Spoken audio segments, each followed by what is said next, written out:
Hello and welcome to Clamp, the Creating, Living, and Making podcast. I'm your host, Morley Kurt, and joining me as always is Grant Alexander. Hello. And unfortunately this week, Adam was really busy and wasn't able to join us, but Grant and I saw an opportunity in that to make this an all-Canada episode. So in lieu of Adam joining us as a special guest, we have Zach Matchett-Smith, a fellow Torontonian of Zach Builds. Hey, everybody. How's it going? Doing good. Thanks so much for coming on, Zach. Yeah, my pleasure.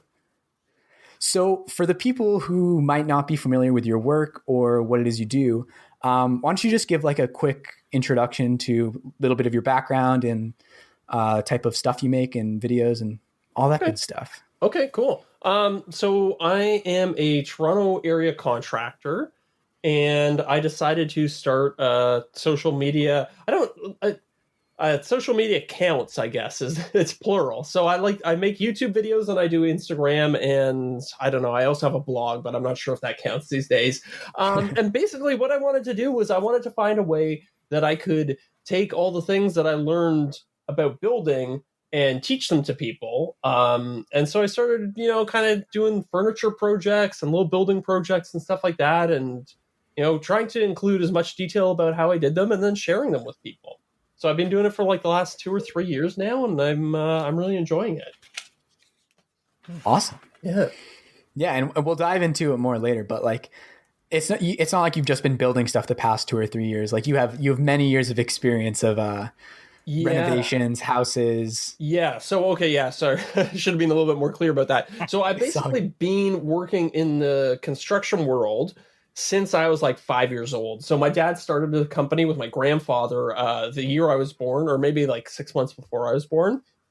And so basically, since I've been old enough to walk, I've been going to job sites and, working in the construction world. And I really wanted to share that with people, but it's when I'm working on somebody's house, I didn't want to like bring a camera with me and like film myself working on somebody's house, because that's not, I don't know. I didn't think it was very ethical. Like they're paying me to work, not to film myself.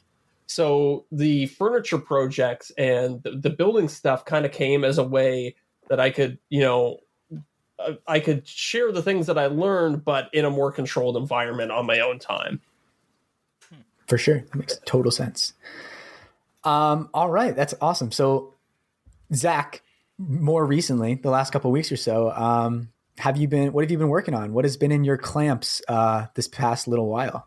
So I'm working on a couple cool things. So I just finished, I actually redid an older project. So it's a project that I did before I started my YouTube video. It's a bookcase that I'm building. And I wanted to recreate this older project, but I wanted to do it as cheap as possible, because I have a tendency when I'm building stuff for myself, like I'll use like walnut, which is, like $10 a board foot, and use all these expensive materials. And I realize it kind of alienates people. And so I wanted to do a project that used really simple tools and get the cost down as low as possible. So nice. I just finished that yesterday, and I'm currently editing the video of it. Nice. Mm-hmm. Very cool. What about you guys? Well, I am doing basically the opposite of that right now. I'm doing in a ridiculously gratuitous project. Okay, I like it. Our friends over at the Because We Make podcast, Vincent and Ethan, are putting on a challenge. It's called the Unwrap a Project Challenge. And I feel like every week with the podcast, I've been like peeling back a little bit of like what it is I'm working on. So I'll just come out and say it at this point. It is a 3D printed puzzle box in an Art Deco style. Oh, so it's like art. It's all a lot of like vertical lines, sun motifs. I've always had a thing for Art Deco design, but I've never actually like applied it in anything before. So it's been like super fun. Kind of diving into all the design world, have like all these big Pinterest boards of all the different styles and stuff. So it's all designed. I'm now in the printing stage. Okay. And yeah, it's fun. It's I really hope it works. It all works virtually in Fusion 360, but we'll see how well it works in real life. So is it gonna be plastic when it's done? So I'm actually printing it with what's called wood PLA, which is essentially wood dust or wood particles suspended in plastic.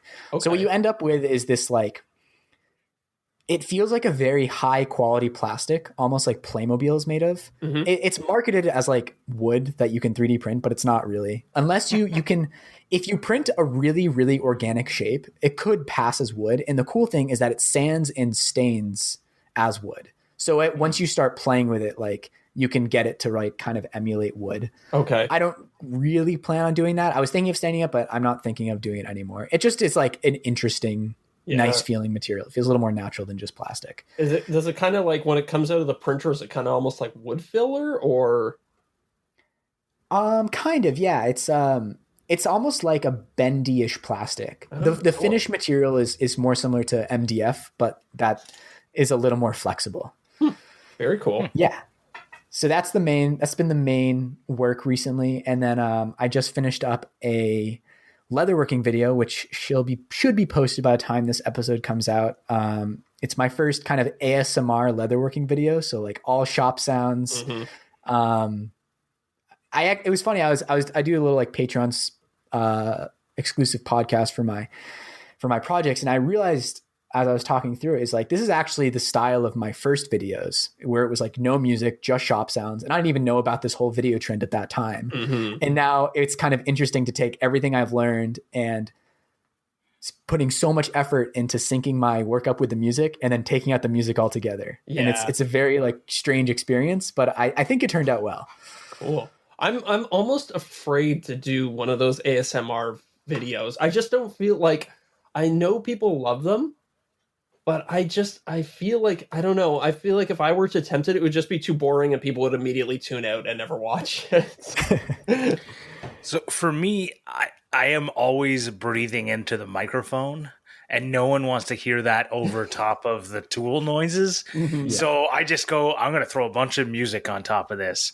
Because like while I'm editing though, I'm like, I can barely listen to myself because it's like...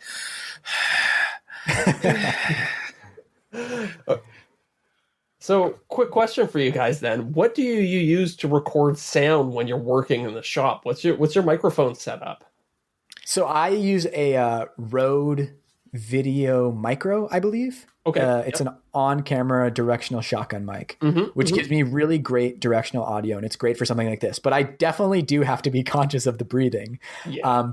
Like, it's amazing how much you can hide. If you do music and voiceover, like your audio can be really poor quality in either the ambient noise or the voiceover, because having those three tracks on top of each other, you can just hide so much. And this is like everything is exposed. And if you think you can hear your breathing when you're woodworking, you can really hear your breathing while you're leatherworking and there's no electricity happening. Right. So mine's always like when I'm doing chiseling or something. Right. Like that's when I really hear it. I'm like, ooh, gotta put some music there. Yeah. And that like...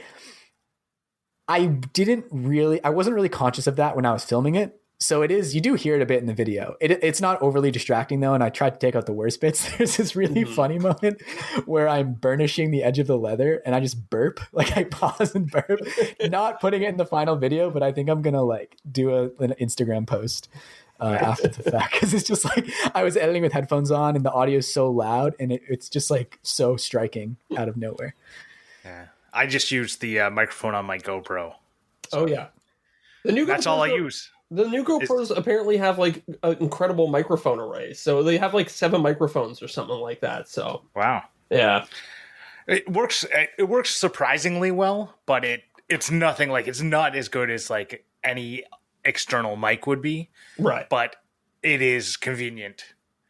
I recently just upgraded and went for like a little wireless lavalier mic setup because I found I was recording. I was always like really far away from the camera and I would like want to say something. And then I would say something and my shop has like hard walls and concrete floors. And it was just Echo City. So I got the little wireless lavalier and it's just like, it's made such a difference. It completely kills all of the echoes. You know, I'm really enjoying it.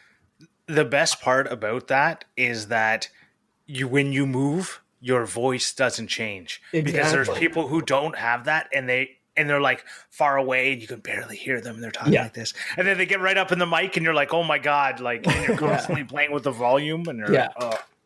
And then sometimes I would be really far away from the mic, and then I would you would boost it to try and get your voice to a normal volume, but then you're just boosting all the background sound too, and you hear the hiss of the air compressor that's leaking a little bit and stuff, and it's just brutal. I got a wireless mic pretty early in COVID because Eden's mom is a yoga teacher. She owns a studio, and she needed to make yoga videos. So I was producing those for her. So I got the mic so she could clip it on and have audio. And I was like, this is amazing audio. This is fantastic. Sorry for the siren in the background. Speaking of audio. And I've slowly been integrating it more into my videos. And I think I'm just going to start using it for voiceover as well, because it gets such good quality. And it gets a different, this mic that I'm recording with right now gets pretty good quality, but this one also gets very good quality. And I'm like, why, if I'm going to have a talking head, why am I going to switch between these slightly two different tones rather than just keep it consistent?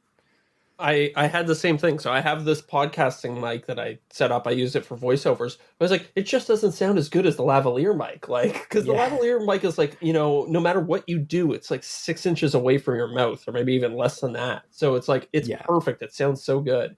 So yeah, I honestly consider doing the same thing. Yeah. It stinks because you want to believe that the bespoke voiceover mic is going to be better at its job, but it just doesn't always work out. So true. Grant, what have you been up to this past week? I have been making tiny Christmas sweater ornaments. I'm trying to show it on the camera. This one's got a stocking, a stocking on it. Anyways, they're going to be painted. So it's a fun little carving project. Doug Linker is the guy I saw him do it, and I'm stealing his idea, but I'm going to give him credit, so it's not a steal. It's I'm borrowing his idea. I'm going to have my 2-year-old paint them, so it's not going to be anything like his quality of ornament. It's going to be a 2-year-old paints it. So that's the fun. That's going to be my Christmas video for the year, and I've been editing my workbench video, and I also got my Fools with Tools treasure trade gift in the mail today, and that was very exciting. Nice. So that's awesome. Yeah, thank you to Alan Fisher for the beautiful gift. That looked I saw that right before we recorded, and it looked like he really did you nicely. Yeah. I'm excited. Sweet. So with having Zach on, Grant and I were talking about what we wanted to talk about this week. And a few episodes ago, we were kind of talking about how as makers, we in some ways masquerade as some combination of artists and tradespeople without any of the training. And we try to just kind of do it ourselves. But then we also got to talk, we're like, oh, well, Zach has all this experience in the trades and in building and renovation. So that is an awesome knowledge tap. But then we also got to thinking, it's well, all of us as makers and as people come from a very specific background. So Grant and I both come from engineering to a certain extent. Grant has also some of his marketing background. And it's really incredible, how much you can take those very disparate sets of skills and apply them to, let's just say in this context, to making videos. Oh, wow. And it really kind of sort of informs your style. So we thought that would be an interesting topic to dive down. And maybe just to start that off, Zach, I know you gave a brief intro at the beginning as to some of your background, but I know that it's not just building and renovation, and that I've seen in some of your Instagram posts, you also take incredible photography. So I feel that just didn't come from nowhere. You have this sort of very unique combination of skills that is making Zach builds. It's interesting you say that, because I kind of joke around with people sometimes and say the only reason I started making stuff was so that I would have something to take pictures of. It's interesting. I haven't really been doing photography for that long, and kind of like you were saying before, I don't have any professional training as a photographer. I just like doing it, and I watch a bunch of YouTube videos on how to do it. So I'm kind of a big believer in just, if you like doing something, just pick it up and start doing it.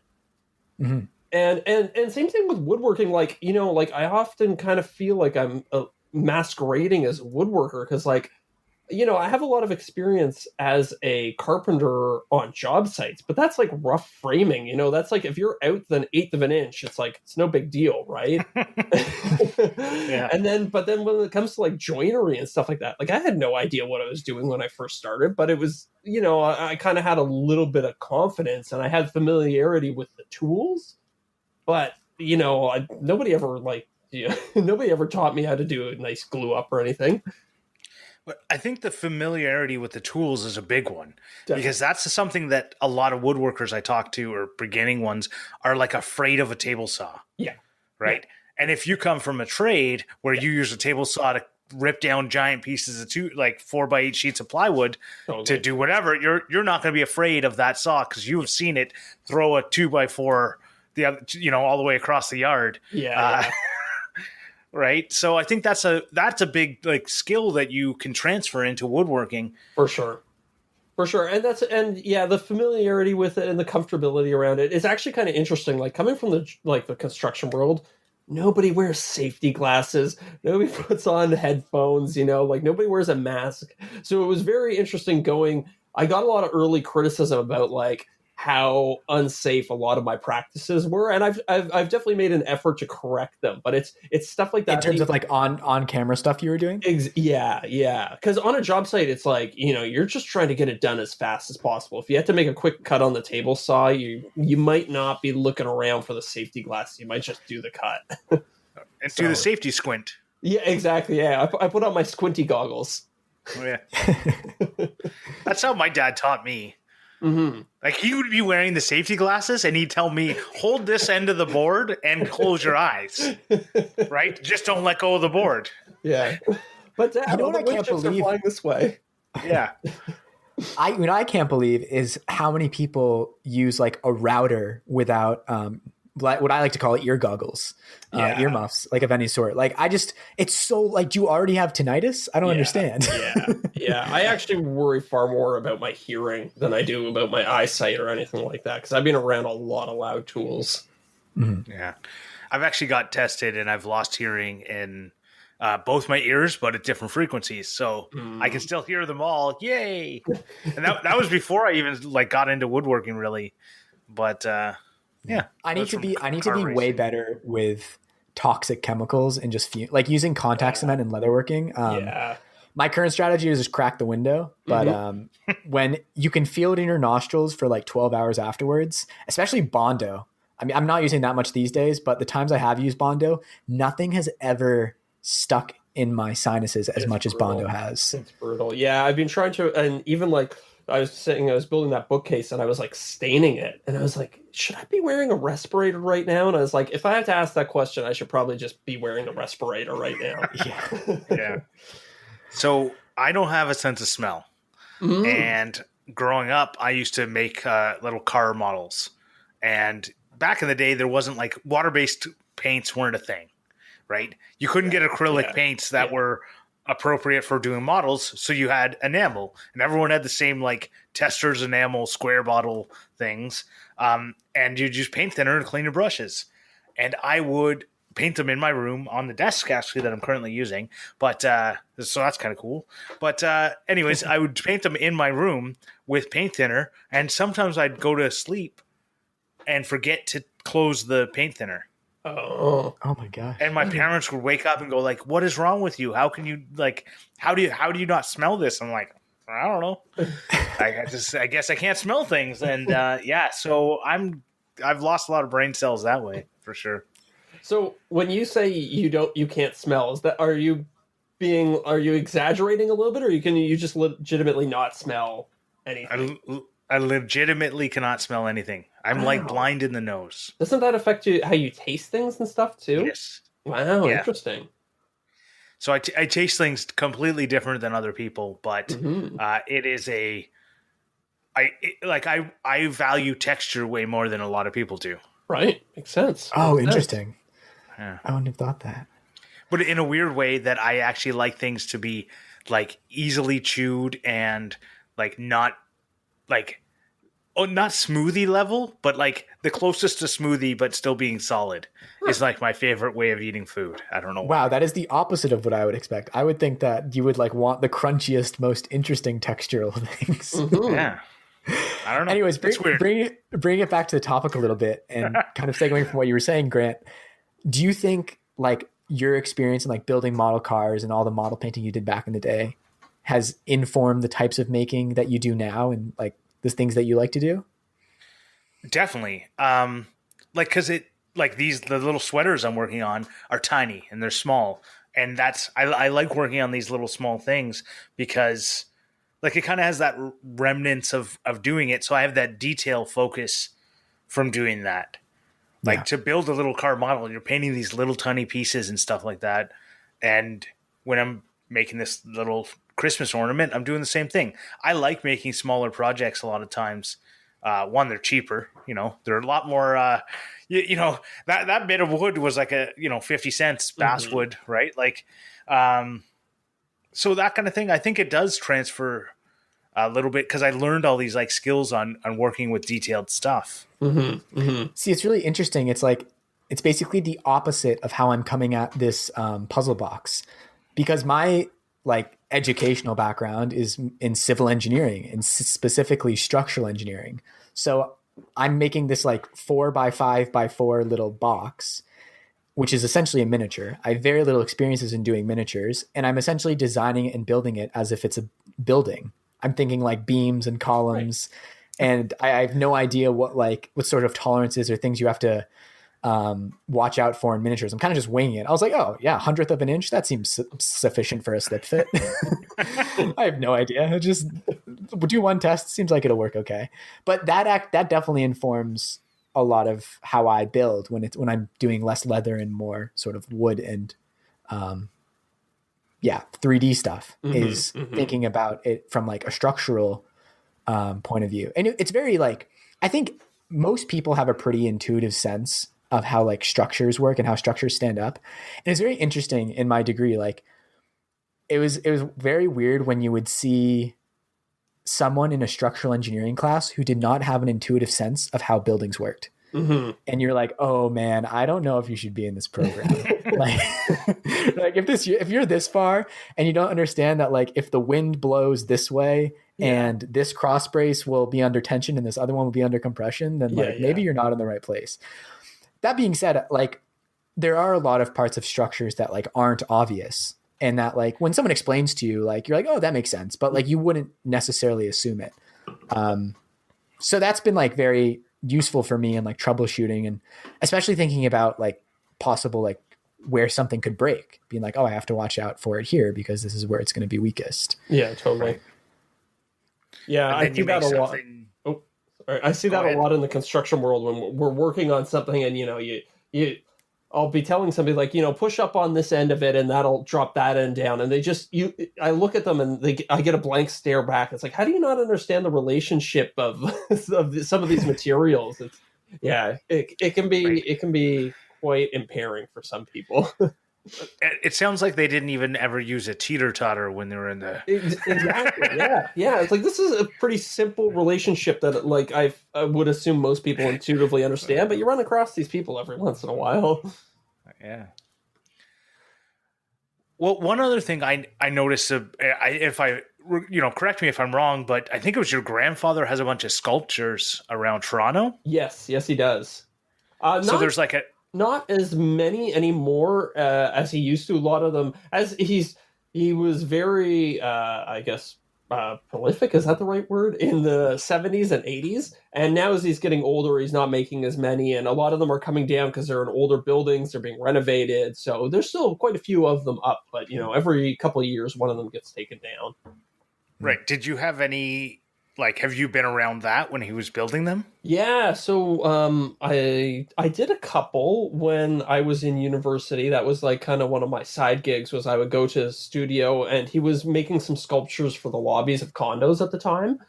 So I would go and help him. And to be honest, a lot of that work that I did with him has informed the work I do now. Like a lot of that, the contrasting woods and stuff like that. I get a lot of that from the work I did with him. But yeah, what style sculptures was he doing? Was it like cast or? Yeah, so earlier on in his career, he did a lot of cast stuff. Well, he did a lot of big like steel welding, and then kind of in my youth, like when I was like, maybe 10, 11, 12, he was really, really into bronze casting. And then as I was in university, and now he's been working a lot with wood. So yeah, whole different range of different mediums, and painting too. Yeah, but you must have learned a lot, like, because that is a different thing than construction. Yes. Right. Yeah. Totally. So do you see anything that you learned from there, like any skills you learned from there? Do you see how you've been able to apply them to, say, a pixelated coffee table? Totally. I mean, I definitely learned a very good appreciation of just how strong wood glue is. Because we used to make these big. He made this like big So what he did was he took thousands of cross sections of dowels and glued them together, and then we would carve them with an angle grinder and make these like big like waves in them. So it was like the circular pattern of different sized dowels carved into like a wave shape, and he would stick them together with just like a brush stroke of wood glue, and then just set them next to each other for 20 minutes, and then 30 minutes after that we'd be carving it with an angle grinder. So that's so cool. Yeah, so that's why I do a lot of glue ups in a lot of my projects. That's interesting. Yeah, it was, and it gave me an appreciation. Like I would go with him on site to these condo lobbies, and we would mount them, and we would bust out the hammer drill, and we'd be drilling and setting epoxy anchors in the walls and stuff like that. So there's always been a lot of crossover between the construction world and kind of the artistic side that I enjoy exploring now. Mm-hmm. Yeah. Do you think you learned anything like perspective, or like did that inform any of your photography skills? Yeah, because that's where I see it as like you got this artistic grandfather, and you've worked with him, and you then make these artistic pieces. Yeah, and I don't want to give all the credit to my grandfather too. My dad's a pretty talented artist too. I guess, I don't know, man. It's funny. People used to ask me all the time when I was younger, and I would go to my grandfather and my dad's art gallery shows. They're like, "When are you going to get started? When's your art coming out?" And I would say, "I'm not interested in art. Like, that's not really for me." But I guess I kind of found a way into it. I would say like your side table is an art piece. Yeah, it's not a like that. I don't know what the one that like doesn't connect all the way between the top and the bottom. That's an art piece. That's not a woodworking piece. Like it is, obviously. Well, yeah, but the line's blurry, right? And I think I kind of lean on that a little bit, because I know I'm not the most talented woodworker. I'm not great at joinery, but I can imagine things that are kind of eye-catching, and like it doesn't take a lot of skill to do that, but maybe not everybody's thought to do something like that. So that's kind of my niche. Yeah, I mean, just thinking of, I think just project choice. Mm-hmm. There's so much that goes into that sometimes gets like discounted. Just like the mere thought of like thinking of that project. Yeah. Can, like, a lot of people wouldn't have done. Like I feel it very similarly. It's like every little experience you've had in your life can go into like what sorts of projects you do. Yeah. I mean, I have this kind of similar experiences to you, Zach, in that like my mom is an interior designer. So as a kid, I would go with her to job sites and to installs and stuff. And kind of from a young age, I developed like this like really big appreciation for like what a well-designed room looks like in like beautiful homes. Like me and my mom still will go, and when I'm visiting, we'll drive around the neighborhood and we'll just like talk about houses. Like, what do you like about this one? Or like, look at this McMansion. Yeah. So I think that alone, just the sorts of projects you choose, you can tell a lot about a person. And I also kind of I still have a full-time job. I'm not a full-time maker, so I kind of know I need to make every project count. I really try and think like, if I'm gonna make it, it kind of has to be eye-catching. Like it has to be. I'm trying to grow a social media channel. I would like to do this full time, so I'm trying to like make every single one count. So I'm trying to make everything I build, I need it to be something that's like, oh, that's kind of cool. Like, I want to find out more about this. Yeah. Right. And that's like, I feel like you really lean on a lot of the skills that you have in doing that. Yeah. Like you lean on everything you've learned throughout your life to make every one of those videos. Oh, for sure. I will put a piece of plywood on something and go, that's a video sometimes, you know? Like, but you know what? That's also to my detriment to a certain degree, right? Because like I'll spend, like, I made my desk and I spent 2 weeks in the shop making it.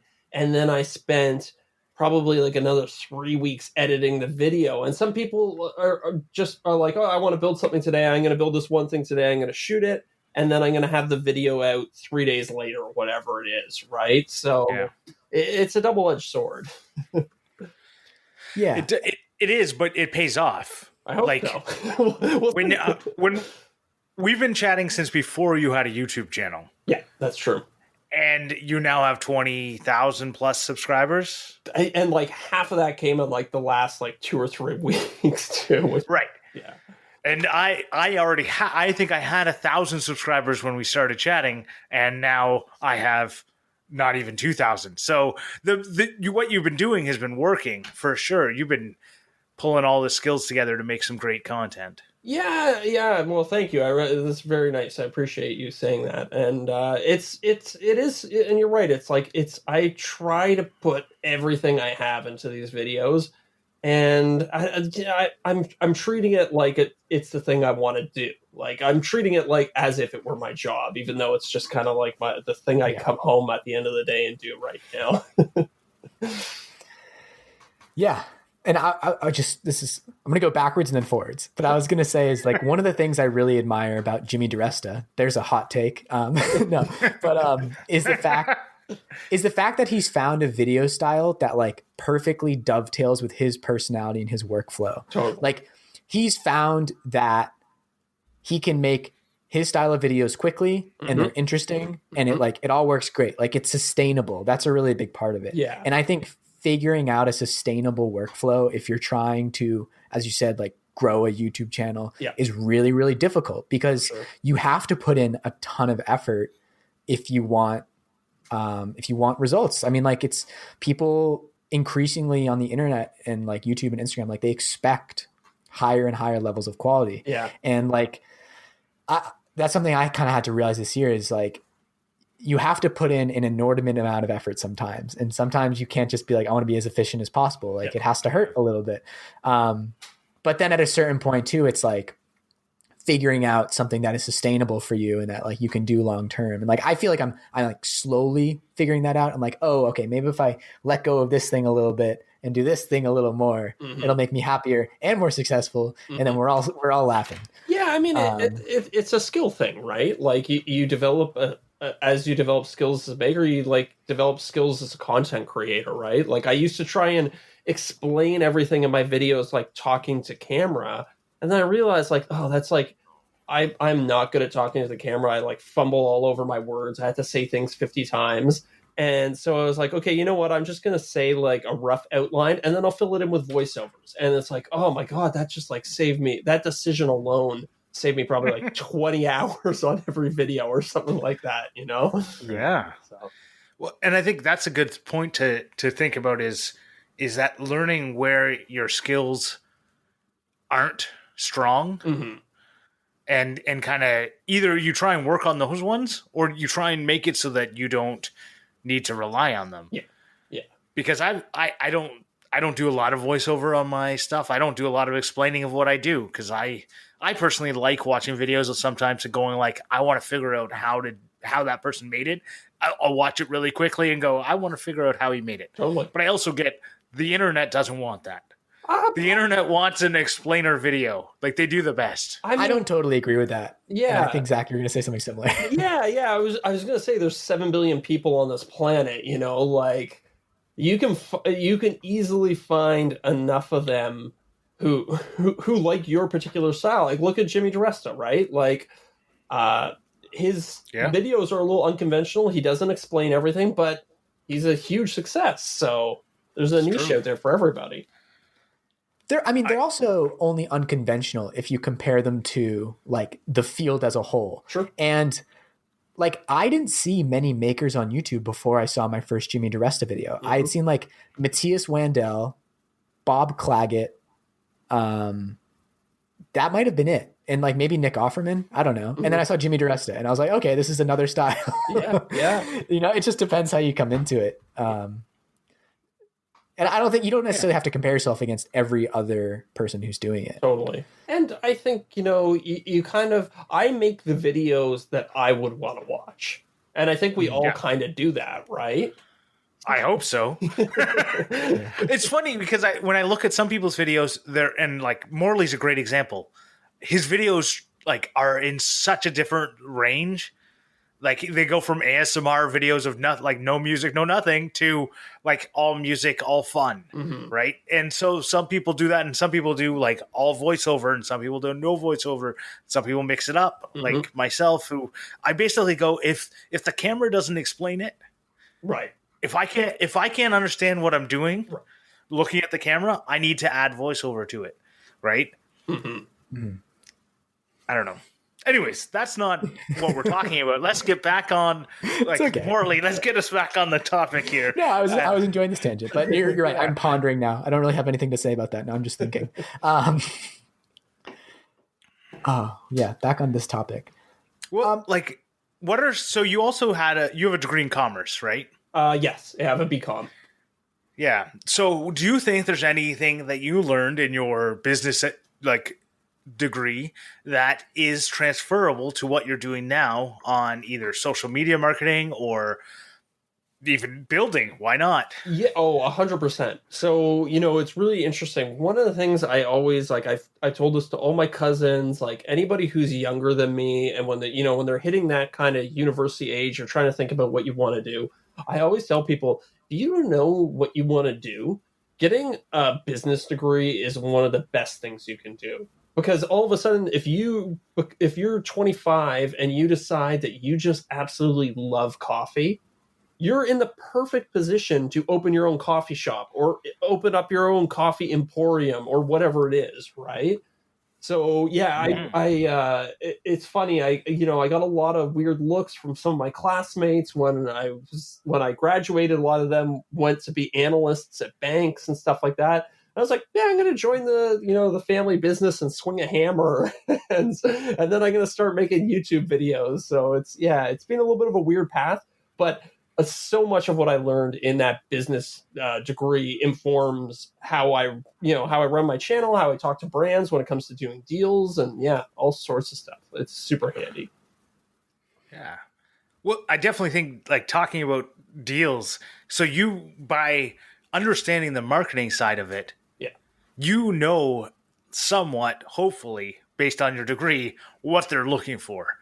You know the language they're going to talk about. You're gonna have a better understanding of talking about customer bases and talking about like who you're reaching and demographics and stuff like that. For sure. Like that definitely would be a helpful thing. It was to a certain degree. I also got kind of lucky. My girlfriend works in advertising, and I have a good friend who works in PR as well. So when I first started on, I leaned very heavily on them. You know, like what's this brand looking for? What does a PR agent do? You know, like, so there was a lot of learning that had to happen there. But yeah, it definitely did help with that as well. Yeah, I think that's kind of another avenue we haven't really fully dived down in terms of like the unique relationships that you have going into a venture. Yeah, can be like the thing that changes everything. Totally. Right. It can overshadow everything else. Yeah. Yeah. I mean, just have it. Well, I mean, there's the age-old expression. It's, it's who you know, right? And that applies when it comes to getting a job somewhere, but it also applies just being able to ask your friends, oh, how do I do this? Or, what's the best way to go about X, Y, and Z? And I've been trying to do that a little bit with my YouTube channel too. It's I know some really good metal workers. I know some people who work in the special effects industry. It's like, how can I integrate those into my videos? Because it's fun for me, and hopefully it's fun for the audience too. Yeah. Well, you did that collaboration with your desk. Yeah. You had a leather worker friend make the keyboard tray piece. So like that, I enjoy like the collaborations for sure. They're I think more interesting because it makes you human. You can't do it all. And you're saying, I can't do it all. Yeah. I need help on this thing. Yeah. And you go to someone who says, I can do that thing. I can't do the rest of the things he's doing, but I can do that thing. Totally. You know, when you get together with some friends, it's surprising what you can accomplish. Yeah. Mm-hmm. Yeah. You put all your skill sets together, and at the end of the day, you can make something cool. Or, you know, you can make something pretty average, like a keyboard tray. You probably have a lot more fun than if you did it by yourself. Yeah. Well, I definitely think that like sometimes you got to think about what skills that you can transfer from other things you've learned, but you also need to think about what skills you can't transfer. And you can't always learn everything. And some things you're not going to be good at.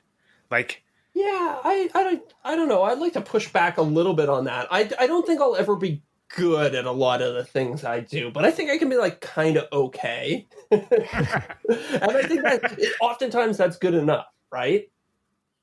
Yeah, especially definitely. if you're just making stuff for yourself and like around the house, like you know, like whatever. Like the leatherworking thing I did, it's the corner doesn't fold perfectly, but it works. Like, you know what I mean? Yeah. So, and especially when you're making YouTube videos, it's like, you know, you show the process, you show the effort. It's like if something's not perfect, like I don't know, maybe you don't let the camera hover on it for too long. Right. I know, like David Picciuto talks about like exactly that. Like you just don't show the corner that doesn't look great. Yeah. You put that one at the back of the picture, and no one knows that, you know, that frame didn't come together perfectly there. Yeah. Like, It's funny.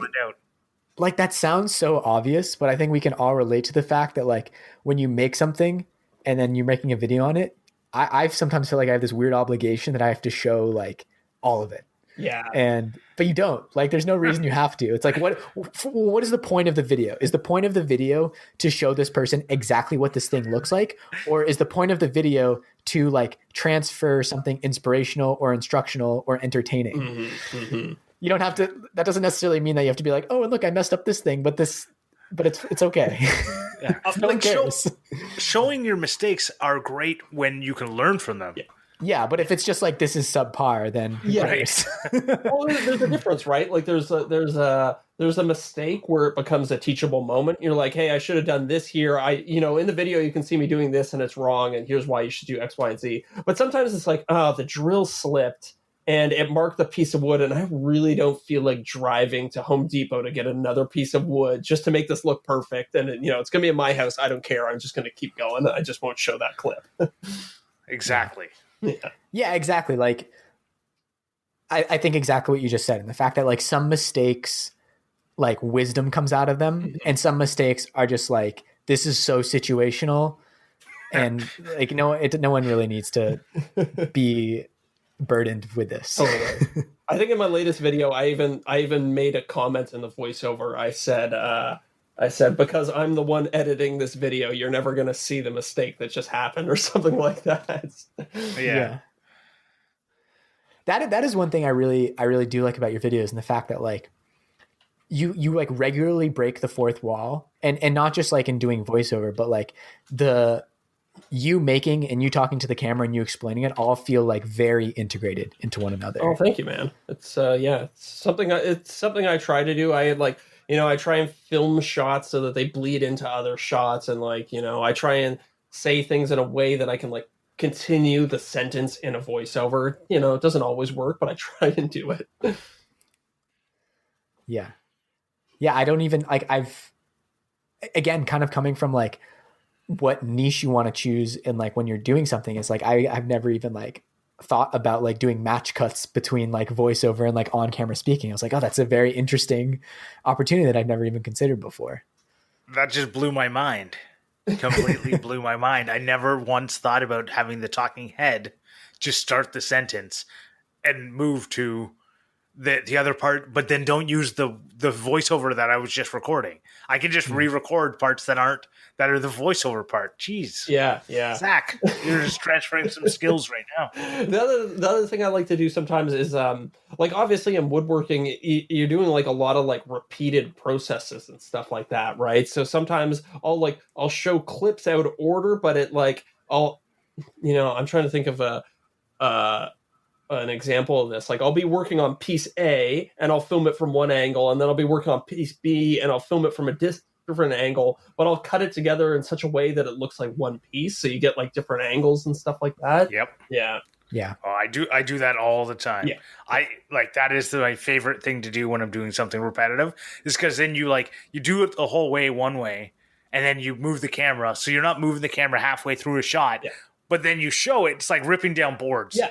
You're not stopping halfway through a cut of ripping down a board, moving the camera, and then rip down another third of the board, move the camera again, finish the cut. No, you rip down 3 boards and there's 3 different cameras, and you put it all together. Yeah. And all of a sudden you have a multicam TV show. Exactly, right? And you only have one. Lots of people have asked me how many cameras I have. Mm-hmm.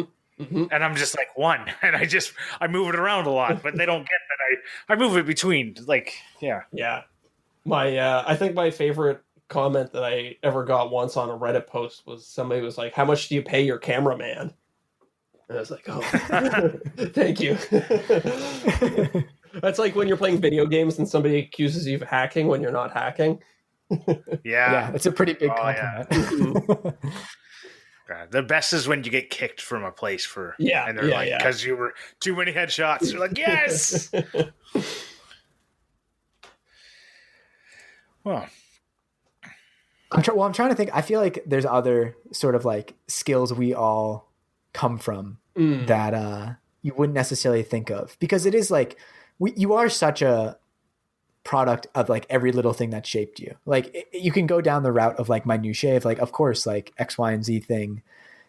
There's the giveaway that I'm not natively Canadian. Informed who I am today. But I think a lot of those can also be like very interesting. I think about a lot of in like cinematography influences and like how I filming. I feel like we're talking a lot about like making the videos, but that is such like a big part, I feel like, of what we do. Yeah. Well, and in terms of like, sorry, go on. No, I was just going to say, like, we're making videos or making content online, whatever you want to call it, you're wearing so many different hats, right? So, of course, you're drawing on all sorts of different aspects of your life. Mm-hmm. Yeah, so it's such a even writing and communicating, like, I'm thinking back to high school English class when I'm, like, writing my little voiceover script, so... Right.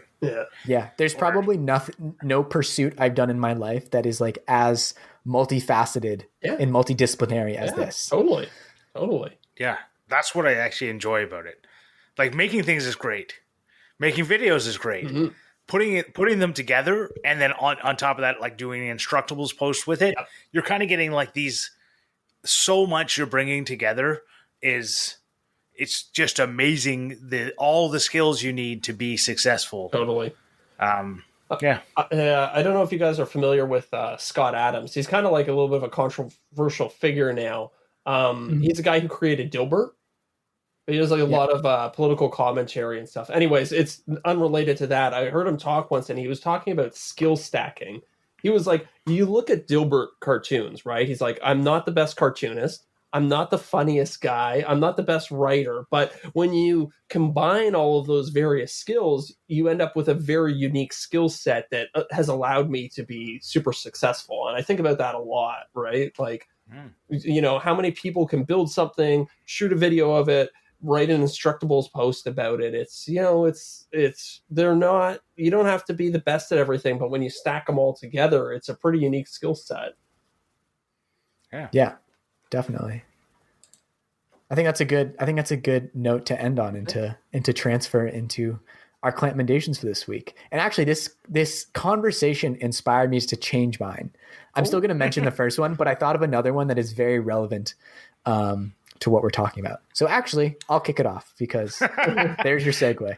So the first thing I just want to mention really quickly is because it's a bit of like a second. It was actually recommended by Ben Ueda last week on the Modern Maker podcast. It is a book called Post-Corona: From Crisis to Opportunity by Scott Galloway, who is a business professor at the NYU Stern School of Business. He's very outspoken on Twitter and other places. And it was this really fascinating analysis into how the world may look after coronavirus and what sort of things it's exposing in life. He talks a lot about business and tech specifically, especially near the beginning. And if it doesn't interest you very much, I would say don't let it turn you off, because later on he touches on a lot more of like sociological things, higher education, how it's exposing some flaws in higher education, especially in the United States and elsewhere. It's just like really all around fascinating. And you can tell that this guy has like his finger on the pulse of what's going on. It's a really fascinating read. I listened to it on audiobook. It was about like a 5-6 hour listen, read by the author. So yes, I second what Ben said in recommending that, because I got a ton out of it. The second thing that I want to recommend is I read an article last week. It's a New Yorker article, and it's a profile on Mark Ellison. I don't know if you guys have heard of him, but I hadn't before this article. He is a carpenter in New York City. I think carpenter doesn't fully capture what he does, because that is just like one aspect of it. But he essentially works on the most incredible interiors in homes in New York City, like for billionaires, not $1 billion homes, but for billionaires. In the fact that like someone will get a 60th story condo and want to make it look like a Greek palace, and he will figure out how to make it work. That's really cool. He basically I think the article is called The Art of Building the Impossible. I'll link it in the show notes. And that's literally what he does. And it's really interesting because he talks a lot about how these homes are not necessarily places he would want to live. He has this great quote where he says like, most of my clients are not qualified to live in the homes I build for them, just because of like all the wiring and plumbing and everything that has to go behind all these facades that like somehow works. And at a certain point you need like a staff to maintain it. But it was just like really inspiring in the fact of like how he problem solves this whole world of incredibly high end real estate in New York City. I would recommend it reading. I think any maker will get a lot out of that article. And I agree. I've read it. If you'd like to see all the pictures, there are unfortunately not very many in the article. That's the only thing I'll say. From classic New Yorker, all text, no pictures. I was like, there's not enough pictures here. They talk about, anytime you talk about something, you try and describe it in an article on the internet, and you could have taken a picture of it. You should have just taken a picture of it. Anyways. Yeah, well, I mean, it is originally a print article, so that's where they're coming from. But you can up your own. Anyways, we won't even get into like. That's a whole thing that I think is wrong with the things. My Clampmendation for the week, I'll go next, is John Kipoff. He's making solar visualizations. It's a really cool thing. He's been talking about it for a long time, and it's basically he got the solar radiation data per hour for his city and then a whole bunch of other cities, and then he was like, that's just data, and it didn't really say anything, and he wanted to see it visually. So he designed these models that show how much sun is out there throughout the day at any point, and I think it's just a really cool way that he took data and turned it into something you can actually see. And it's really cool how it actually shows like daylight savings time and different things like that. It's a great video. The project is cool, but I actually think his video was even better.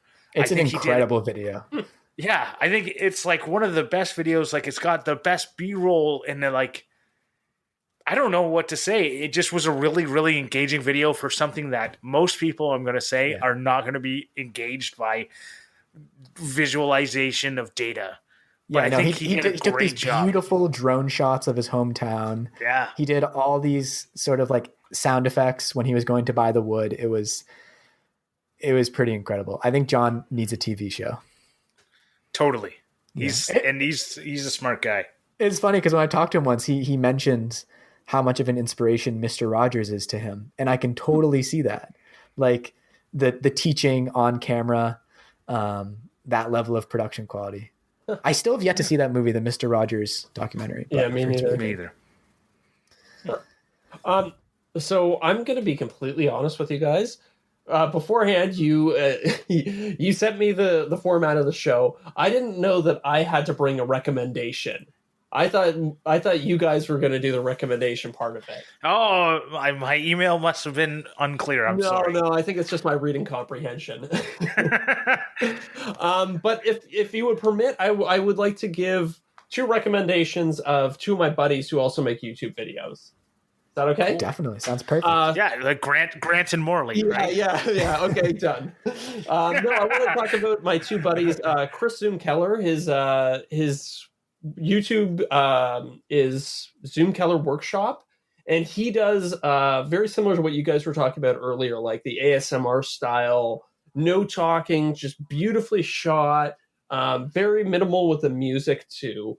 And I always love watching his videos because you really see how he's very good at capturing how something is done without ever saying a word. So yeah, he's got a very small YouTube channel right now, but he does really good work. So I'd love to see him get a little bit more recognition from that.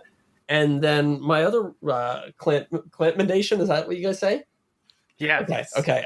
Is another friend of mine who also has a YouTube channel, Remarkable Works, Mark from Remarkable Works, and he's a guy I've worked with in person quite a bit. We actually worked on Scott McGilvery, the income property guy, Scott McGilvery. We worked on his web series together. And I take so much inspiration from Mark in just the way he is when he's talking to camera. He's a very skilled builder, and he's a great woodworker, but he is such a charismatic guy. And that comes across so clearly in his videos. So I try my utmost to be like him when I'm recording my videos. Well, you're definitely a charismatic guy. I'm the guy who rolled a critical failure on his charismatic role. So, I thank you. That's a very nice thing for you to say, but it's weird. I do not think of myself that way. So it's I think to a certain extent we're all very poor judges of our own character. Of course, we're always the hardest marker on ourselves. Totally, you see all your own failures, right? You have a front row seat for them. And humans did not evolve to talk to a black lens. When you try to do it for the first time, having no experience acting or whatever else, it's like, who invented this? It's very strange. It's weirdly strange. Yeah, it is. I the first few times I would record my intro, hey, it's Grant Alexander, whatever. It would take me 20 or 30 takes. Yeah, me too. Now I get it almost 2 or 3 I do, because I always do 2 or 3. Yeah. I don't care how great the first one went. I do a second one because I got to. But the first 20 or 30 times before I'd get through just, hey everyone, it's Grant Alexander, right? And it's how is that hard? Hey, I'm like, oh, you start becoming really conscious of your mouth, and you're I'm salivating so much, and my palms or are not sweating. Salivating at all. You'd be surprised. Where'd all my saliva go? You'd be surprised what you can tie your tongue on when you're looking at a camera lens. Right. And looking at a camera lens was a thing. I recorded a video, and I think I showed it to my girlfriend. She's like, "Where are you looking right now? When your eyes are not looking at the lens, they're off in the corner of the room because you're all timid." I was like, "Oh yeah, because I need to look at the lens when I record these things." If you have acting training, you don't look at the camera. You're not supposed to. You're supposed to look at the person. The person's not in the camera, right? That's true. So it's a really weird thing to go, well, no, now I need to look directly into the lens, not the timer on the camera right beside it, because they can tell. Yeah. You need to look at the lens part. Or like if I just got a new camera that has like a screen that flips out. Oh, yeah. And now I'm always looking at the screen, and it's like, no, you have to look at the lens. Like, don't try and like monitor the video like while you're filming this. Yeah. It's tough. Yeah. Well, this was awesome. This was a great conversation. If you would like to support the show, you listener, we really appreciate any sharing, whether it be by word of mouth or social media or anything else. Telling anyone about the show is really fantastic. And if you would like to directly support the show, we do have a Patreon. You can find it at patreon.com/clamp. You get access to the after show, awesome embossed leather keychains made by yours truly. And top level supporters over there get a shout out. So Leroy at Big Rock Timberworks, thank you so much, my man. We don't have any reviews this week, but you can find us all at, before that, TF Turning, thank you for the theme music. It's wonderful, and I sing it every time in the after show. You can find us, you can find Grant at the Grant Alexander everywhere. You can find me at Morley Kurt. You can find the podcast collectively at Clampcast. And you can find Zach at Zach Builds. Instagram, YouTube, anywhere else, Zach, that you would want to direct people? ZachBuilds.com if you're really into reading instead of watching. I do like a written version of everything. So, yeah. Awesome. Nice. ZachBuilds.com as well. Anything else, boys, before we wrap this up? Nothing from me. No, I'm good. This is great. I love this. Yeah. All right. Thanks so much. Bye. Bye. Bye, everybody.